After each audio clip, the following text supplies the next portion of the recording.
नमस्कार प्रिय भक्तगणों, आप सभी को होली की हार्दिक बधाई एवं अनंत शुभकामनाएं। आज के इस विशेष वीडियो में आप सभी जानेंगे कि साल 2025 में होली का पावन पर्व कब है, होलिका दहन का शुभ मुहूर्त, पूजा विधि, रंग पंचमी कब मनाई जाएगी, नियम और होलाष्टक कब से कब तक रहेगा। संपूर्ण जानकारी आपको इस वीडियो में दी जाएगी। लेकिन वीडियो को शुरू करने से पहले अनुरोध है कि वीडियो को लाइक करके हिंदू रिलीजियस टेल्स चैनल को सब्सक्राइब अवश्य कर लीजिए और पास वाले बेल आइकन का बटन दबाना बिल्कुल भी न भूलिए। फाल्गुन मास शुक्ल पक्ष पूर्णिमा तिथि के दिन होली का दहन किया जाता है और उसके अगले दिन जाकर के होली का त्योहार मनाया जाता है। यह पूरे भारतवर्ष में हर्ष और उल्लास के साथ मनाया जाता है। इस दिन सभी लोग जमीन पर सूखी लकड़ियां, गोबर के उपले चारा आदि डालकर इस दिन दहन करेंगे। होलिका दहन हिरण्यकश्यप दैत्य की बहन थी और विष्णु भक्त प्रहलाद की बुआ थी। होलिका को अग्नि से बचने का वरदान प्राप्त था। उसके पास ऐसी चादर थी जिसको ओढ़कर अग्नि स्नान किया जाए तो अग्नि उसे जला नहीं सकती थी। हिरण्यकश्यप ने अपनी बहन होलिका की सहायता से प्रहलाद को आग में, यानी अपने ही बेटे को, क्योंकि वह सिर्फ भगवान विष्णु का भक्त था, इसलिए उससे जलन भावना में उसे जलाकर मारने की योजना बनाई। होलिका ने प्रहलाद को लेकर अग्नि में प्रवेश किया, लेकिन भगवान विष्णु की कृपा से प्रहलाद बच गए और होलिका जलकर भस्म हो गई। और इसी खुशी में ही होलिका जलाकर उत्सव मनाया जाता है। होलिका दहन में मुहूर्त की शुद्ध देखनी बहुत जरूरी होती है और आने वाले दिनों में मौसम हो, फसल हो, इसका अंदाजा भी लगाया जाता है। इस दिन सभी लोग अलाव के चारों तरफ एकत्रित होकर इसकी परिक्रमा करते हैं। बसंत आगमन के लोकप्रिय गीत प्रहलाद की रक्षा की स्मृति में उसकी क्रूर बुआ होलिका के दहन में गीत गाए जाते हैं। होली में जौ की बालियों को भूनकर खाने की भी परंपरा है। इसके बाद थोड़ी सी अग्नि और रात भर लाई जाती है। इस पर पापड़ सेका जाता है। होली की लौ की राख में औषधीय गुण पाए जाते हैं। इससे स्नान भी किया जाता है और बहुत सारे अक्सर आप सभी को तांत्रिक उपाय बताता हूं, वह भी करने के नियम होते हैं। दोस्तों, इस प्रकार जो लोग पूरे साल रोते रहते कि घर पर कुछ किया धरा है, महंगे महंगे तांत्रिक उपाय करते हैं, इन सभी से बहुत आसान सा उपाय है, इसको करना चाहिए। होलिका दहन पर्व के विशेष पूजन से व्रत करने से, इस दिन उपायों को करने से नजर दोष से मुक्ति मिलती है, पारिवारिक क्लेश से मुक्ति मिलती है, शत्रु बाधा से मुक्ति मिलती है। तो सभी को दहन अवश्य करना चाहिए।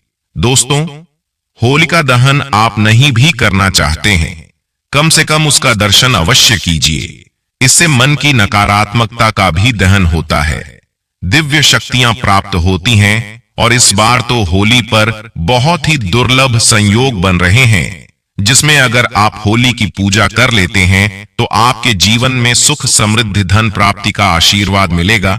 तो चलिए पहले देख लेते हैं कि इस साल फाल्गुन पूर्णिमा कब है। फाल्गुन मास शुक्ल पक्ष पूर्णिमा तिथि के दिन होली का दहन किया जाता है और उसके अगले दिन जाकर के होली का त्योहार मनाया जाता है। होली से 8 दिन पहले जो कि होलाष्टक शुरू होता है और होलाष्टक के दौरान इन 8 दिनों तक शुभ तथा मांगलिक कार्य बंद हो जाते हैं। इस बार होलाष्टक 7 मार्च 2025 दिन शुक्रवार से शुरू है और इसकी समाप्ति 13 मार्च 2025 दिन गुरुवार को होगा। तो सबसे पहले जानते हैं होलिका दहन के बारे में। होलिका दहन फाल्गुन मास की पूर्णिमा तिथि के दिन किया जाता है। जिस प्रकार से श्रावणी को आर्ष पूजन, विजया दशमी को देवी पूजन और दीपावली को लक्ष्मी पूजन के पीछे भोजन किया जाता है, उसी प्रकार होलिका के व्रत वाले उसकी ज्वाला देख करके भोजन किया जाता है। होलिका दहन में जो कि पूर्व वृद्धा प्रदोष व्यापी पूर्णिमा ली जाती है, यदि वह 2 दिन हो, प्रदोष व्यापनी हो, तो दूसरे दिन की लेनी चाहिए। यदि प्रदोष काल में भद्रा हो तो उसके मुख की 3 घड़ी को त्याग करके प्रदोष में दहन करना चाहिए। भद्रा में होली का दहन करने से जन समूह का नाश होता है।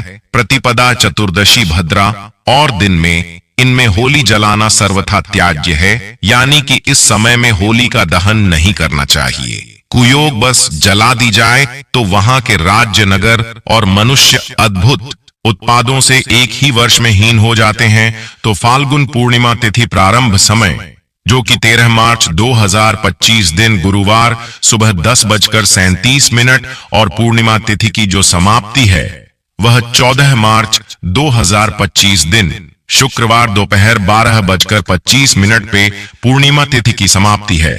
तो इस बार होली का दहन, जो कि 13 मार्च 2025 दिन गुरुवार को किया जाएगा। 13 मार्च को, जो कि भद्रा भी लग रहा है, इस दिन भद्रा 13 मार्च को सुबह 10:38 से शुरू होकर के रात्रि 11:30 तक भद्रा का समय होगा। तो इस दौरान होलिका दहन बिल्कुल भी नहीं करना चाहिए। होलिका दहन का विशेष मुहूर्त 13 मार्च 2025 गुरुवार के दिन रात्रि 11:30 से लेकर के रात्रि 12:30 तक किया जाएगा। 13 मार्च को व्रत की पूर्णिमा होगी। इस दिन जो भी पूर्णिमा का व्रत धारण करने वाले हैं तो इस दिन व्रत को धारण करेंगे। और 14 मार्च को स्नान दान की पूर्णिमा है तथा प्रतिपदा में जाकर के होली का त्योहार मनाया जाता है। तो 14 मार्च को होली का त्योहार मनाया जाएगा, जो कि दोपहर 12:25 तक पूर्णिमा है। तो इसके बाद होली का त्योहार मना सकते हैं। 15 मार्च दिन शनिवार दोपहर 2:34 तक प्रतिपदा तिथि होगी। तो इससे पहले ही आप चाहे तो 14 मार्च को दोपहर के बाद या 15 मार्च को दोपहर 2 बजे से पहले होली का त्योहार मना सकते हैं। लेकिन विशेष जगहों पर 14 मार्च 2025 दिन शुक्रवार को होली का त्योहार मनाया जाएगा। और सबसे विशेष बात कि इस बार फाल्गुन पूर्णिमा के दिन ही पूर्ण चंद्र ग्रहण भी लग रहा है। इस बार साल का पहला चंद्र ग्रहण, जो कि एक पूर्ण चंद्र ग्रहण होगा, भारतीय समय अनुसार 14 मार्च को सुबह 9:29 से लगेगा और दोपहर 3:29 पर समाप्त होगा। क्योंकि यह चंद्र ग्रहण दिन के समय लगेगा और दिन के समय लगने के कारण यह भारत में नजर नहीं आएगा। इस वजह से हमारे देश में इसका सूतक भी नहीं लगेगा और जो भी पूजा पाठ संबंधी कार्य हैं वह इस दिन किए जा सकेंगे। होलिका दहन की रात मनोकामना पूर्ति के लिए बहुत ही महत्वपूर्ण मानी जाती है। मान्यता है कि होलिका दहन की राख बहुत ही पवित्र होती है। होलिका दहन करने के बाद उसकी राख को ठंडा होने के बाद अपने घर पर जरूर लेकर आना चाहिए। होलिका दहन की राख को माथे पर लगाने से भाग्य और बुद्धि तेज होती है। अगर घर में किसी को बहुत ज्यादा नजर लगती हो तो होलिका दहन की राख को उसके माथे पर लगाने से नजर उतर जाती है। अगर किसी पर राहु और केतु की महादशा चल रही हो तो उसे होलिका दहन की राख को मुट्ठी में लेकर प्रदोष काल में शिवलिंग पर अर्पित करना चाहिए। इससे राहु और केतु की महादशा से बहुत राहत मिलती है। होलिका दहन की राख घर में सुख समृद्धि के लिए भी बहुत अच्छी मानी जाती है। इस राख को किसी लाल कोरे कपड़े में बांधकर तिजोरी में रखने से घर में कभी धन की कमी भी नहीं रहती। आइए जानते हैं होलिका दहन के नियम। शास्त्रों के अनुसार होलिका दहन हमेशा शुभ मुहूर्त में ही करना चाहिए। कभी भी भद्रा काल में होलिका दहन नहीं किया जाता है। होलिका दहन की पूजा के दौरान मुंह हमेशा उत्तर या पूर्व दिशा में रखना चाहिए। होलिका दहन के दिन पूर्णिमा तिथि प्रदोष काल व्यापिनी होनी चाहिए। होलिका दहन के दिन किसी भी प्रकार का शुभ मांगलिक काम नहीं करना चाहिए। होलिका दहन के बाद जरूरतमंदों को दान करना चाहिए। दोस्तों, होली दहन के अगले दिन होली की राख घर में आपको लाना है और इसे पूरे घर में छिड़क देना है। अगर आपके घर में नेगेटिविटी है, आपके घर में सुख शांति का अभाव होता है, आपके घर में वास्तु दोष लगा है, आपके घर में किसी ने किया कराया कर दिया है और आप होली की राख को घर में ला करके घर के प्रत्येक कोने पर चढ़ाते हैं तो किया कराया समाप्त हो जाता है। अगर आपको ऐसा लगता है कि आपके घर में लंबे समय से कुछ अच्छा नहीं हो रहा है या फिर किसी भी काम में आपको शुभ फल, जो शुभ परिणाम कहे गए हैं, नहीं मिल पा रहे हैं, तो एक उपाय आपको जरूर करना है। आपको करना यह है कि होली की राख को घर ला करके उसमें राई साबुत नमक डाल करके घर के किसी कोने में स्थान पर रख देना है। लेकिन लोगों की नजर से आपको इसे बचा करके रखना है। अगर आप ऐसा कर लेते हैं तो आपको अच्छे दिन देखने को मिलेंगे और लंबे समय से घर में कुछ अच्छा शुभ फल प्राप्त नहीं हो पा रहा है, पैसा नहीं आ रहा है, घर का बंधन हो गया है, सारी समस्या से आप निजात पा जाएंगे। दोस्तों, अगर आपको लगता है कि आपके काम धंधे में लगातार हानि हो रही है, किसी ने आपके काम धंधे को बांध दिया है, लगातार आर्थिक तंगी का सामना करना पड़ रहा है, तो यह टोटका जरूर आजमाना। आपको करना क्या है कि होली जलने वाले स्थान पर अनार की कलम से आपको जिस व्यक्ति पर शक है कि फलाना नाम के व्यक्ति ने मेरे धंधे को बांध दिया है, तो अनार की कलम पर आपको भोजपत्र पर उस व्यक्ति का नाम लिखना है और उसके ऊपर में थोड़ा सा गुलाल छिड़क देना है। इसके बाद इसे जलती हुई होली है, होली का माता को देखते हुई होली है, उसमें आपको डाल देना है।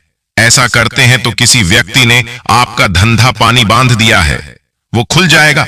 चलिए एक उपाय और बता दूं जो कि आपके जीवन को परिवर्तित करेगा, धन दौलत से परिपूर्ण बनाएगा। और हां, किसी भी प्रकार का कष्ट है, मानसिक पीड़ा है, शारीरिक पीड़ा है, दैहिक दैविक मानसिक किसी भी प्रकार का कष्ट हो, उसे यह दूर करने का कारगर रामबाण दवा साबित होगी। दोस्तों, अगर आपको इस बात का शक है कि आप पर किसी ने या फिर आपके परिवार के ऊपर में किसी ने किया कराया कर दिया है, जिसके कारण आपकी अध्यात्म उन्नति नहीं हो पा रही है, तांत्रिक क्रिया कर दी है, तो यह उपाय आपको जरूर करना है। आप होली की राख के इस उपाय से उनकी तांत्रिक क्रिया को बेअसर कर सकते हैं। और सभी लोगों को कहना चाहूंगा, होली की राख को पूरे साल के लिए बचा करके रखना है, क्योंकि होली की राख आप बाद में पैसे में किसी से मांगेंगे तो भी नहीं देने वाला। होली की राख बहुत ही कीमती होती है।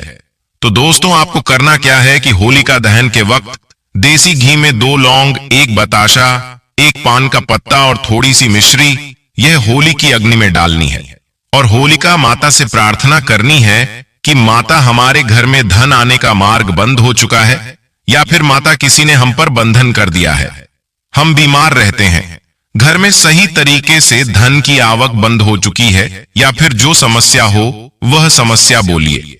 और उसके फिर अगले दिन सुबह चुपचाप आपको जाना है और होली की राख को ले आना है और इसे चांदी के ताबीज में भर करके आपको से गले में पहन लेना है, गले में रख देना है।